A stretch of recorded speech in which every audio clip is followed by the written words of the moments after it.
चलो संगमनेर, चलो संगमनेर, चलो संगमनेर, महायुती आभार यात्रा व जाहीर सभा रविवार, दिनांक 24 ऑगस्ट 2025 दुपारी 4 वाजता जाणता राजा मैदान, संगमनेर शहर प्रमुख उपस्थिती माननीय उपमुख्यमंत्री एकनाथजी शिंदे महाराष्ट्र राज्य, सन्माननीय डॉक्टर श्री राधाकृष्णजी विखे पाटील, जलसंपदा मंत्री व पालकमंत्री, अहमदनगर जिल्हा, मार्गदर्शन संगमनेरचे लोकप्रिय जॉइंट किलर आमदार माननीय श्री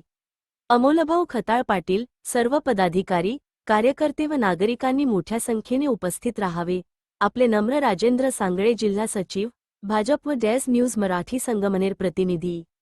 चलो संगमनेर, चलो संगमनेर, चलो संगमनेर, महायुती आभार यात्रा व जाहीर सभा रविवार, दिनांक 24 ऑगस्ट 2025 दुपारी 4 वाजता जाणता राजा मैदान, संगमनेर शहर प्रमुख उपस्थिती माननीय उपमुख्यमंत्री एकनाथजी शिंदे महाराष्ट्र राज्य, सन्माननीय डॉक्टर श्री राधाकृष्णजी विखे पाटील, जलसंपदा मंत्री व पालकमंत्री, अहमदनगर जिल्हा, मार्गदर्शन संगमनेरचे लोकप्रिय जॉइंट किलर आमदार माननीय श्री अमोलभाऊ खताळ पाटील, सर्व पदाधिकारी, कार्यकर्ते व नागरिकांनी मोठ्या संख्येने उपस्थित राहावे, आपले नम्र राजेंद्र सांगळे जिल्हा सचिव, भाजप व डॅश न्यूज मराठी संगमनेर प्रतिनिधी।